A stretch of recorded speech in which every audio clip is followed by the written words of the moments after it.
Сәлеметсіз бе, құрметті аудитория. Бүгін мен сізге қалай бауырсақтарды жасауға үйрететін боламын. Бұл рецепт үшін сізге 250 грамм ұн, 50 грамм ерітілген май, 150 мл жылы сүт, 5 грамм дрожжи, бір кішкентай қасық тұз және бір үлкен қасық қант керек.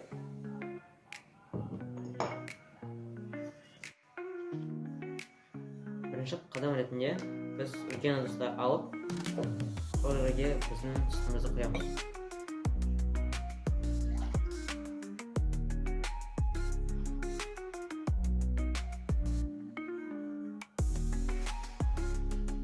Кейін оның ішіне 5 грамм дрожжи қосамыз.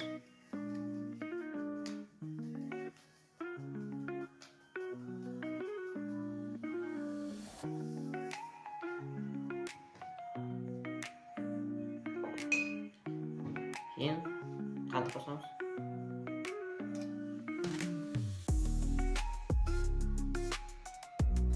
Және оны араластырамыз.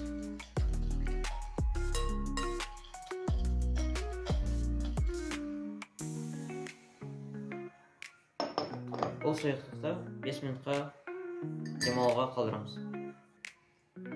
Енді 5 минут өткеннен соң біз сүтке бір жұмыртқаны қосамыз.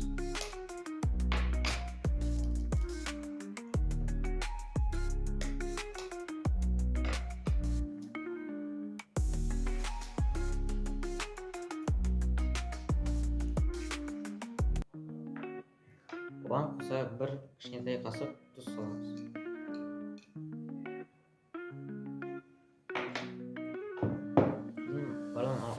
Араластырамыз.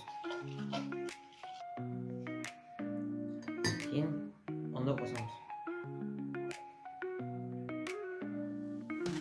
Сіз барлық ұнды қоспай аласыз. Және егер сізге кемірек ұн қажет болса. 200 граммды қосамыз және 50 граммды қалдырамыз. Қайтадан араластырамыз. Тағы 50 грамм ұнды қосамыз және араластырамыз. Тестаны жақсырап араластыру керек, яғни ол қолға жабыспау керек. Кейін тестаны араластырғаннан соң мен терең ыдысты алып, сол жерге сұйық майды құямын. Кейін арнайы кесішка арқылы майды ыдыстың қабырғасына жағамын. Тестаны оңай түрде шығару үшін мен майды қосамын. Мінекей мен тестаны ыдысқа қойған соң, оны орамалмен жауып,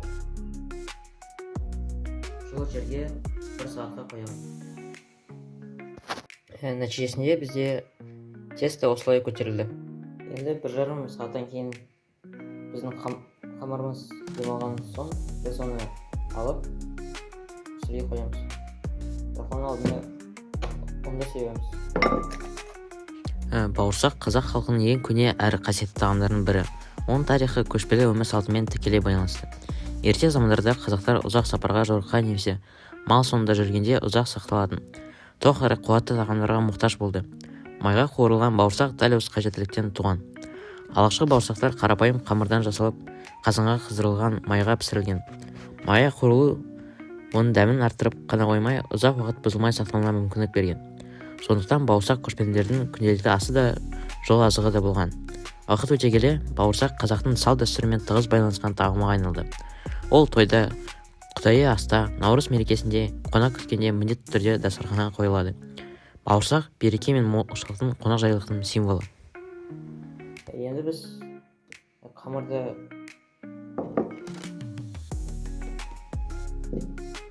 тоқылмен пісіргеннен кейін біз стаканға алып дөңгелектерді істейміз.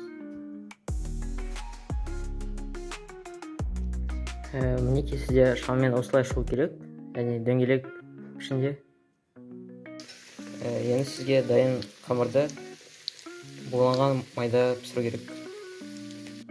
Енді мен әдеттегідей өзім тамағымның дәмін тататын боламын.